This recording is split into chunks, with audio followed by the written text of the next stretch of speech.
The Bible tells us Jesus was the firstborn. Does this mean that no one was born before him was ever a begotten Son of God? That's exactly right. If you would have been here last Sunday, you would have gotten this information. But I'm going to give it to you just briefly. There was no one born Son of God before Jesus Christ was born of God and Mary about 2,000 years ago.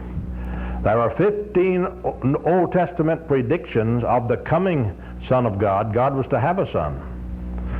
And even went so far in the 5th chapter, Micah say, Thou Bethlehem, though thou be the least among the thousands of Judah, yet out of thee sometime in the future shall come forth he whose goings forth have been from of old, from everlasting.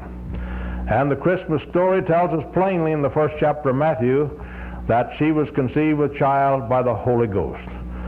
And the angel told her in Luke 1:35, The Holy Ghost shall come upon thee, the power of the highest shall overshadow thee, and that holy thing which shall be born of thee shall be called the Son of God.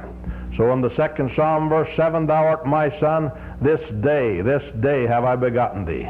When the church creeds say every Sunday when you go to some churches that he was begotten before all worlds, that is a lie.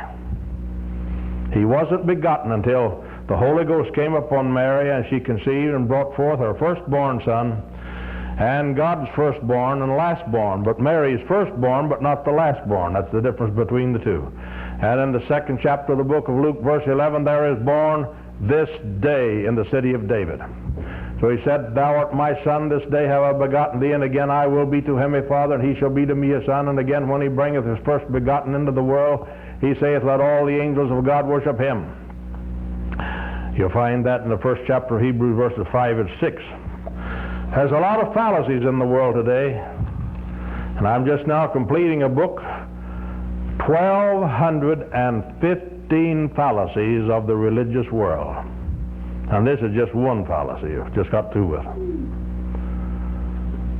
I tell you, when you find so many hundreds of Bible scholars that give you just the opposite of what the Bible reads in plain English, it's appalling to you. You don't know what to think sometimes. When we could all believe the same thing, speak the same thing, have no difference of opinion between any two of us, why anybody would choose to say something contrary to what's written when we can both see what is written.